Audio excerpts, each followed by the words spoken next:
come together not only to celebrate a milestone, the 50th anniversary of Jesus is Alive community, but more importantly, to give glory to God for His unwavering faithfulness throughout the years. This celebration stands as a testimony to what God can do through people who are willing to love and serve Him wholeheartedly. At this moment, we would like to recognize Mrs. Mrs. Imelda de Guzman Yu. Okay? She is the executive and international director of Tribes and Nation Outreach. She has mission arm to the body of Christ, howly known as Nina Aimee. She is the beloved wife of one of our founding fathers, the late Reverend Benjamin C. Yu, known to many as Kuya Ben. We also welcome their families, children are with us today. Tita Aimee, in behalf of the Board of Elders and GIA community, thank you for being here.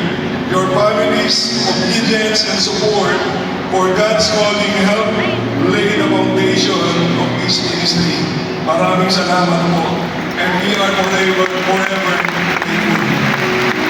We also take this time to remember and honor the families of our dearly departed pastors, ministers, leaders, and workers, those who have gone ahead to be with the Lord, whose legacy of faith continues to live on through their families and in their lives and touch.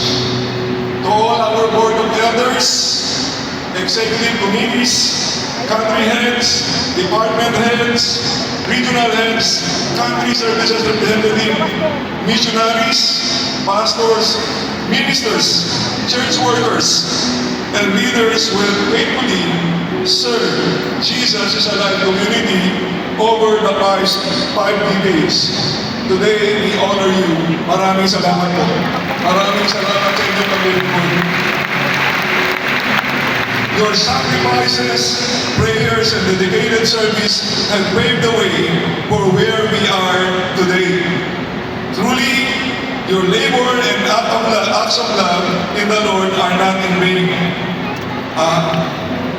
A heartfelt welcome as well to all our honored guests, friends, and online viewers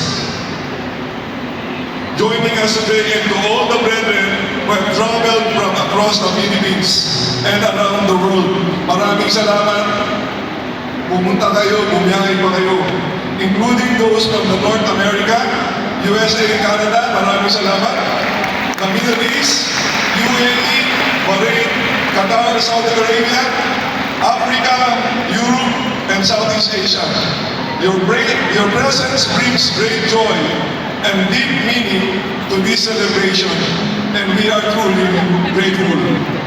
Above all, we give thanks, glory, power, and honor to our God and the Lord and Savior Jesus Christ, who has been the center and foundation of this church from the very beginning.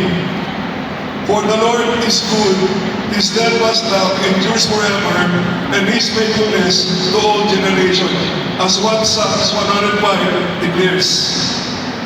May this day be filled with joy, reflection, and renewed passion to serve God in the years ahead.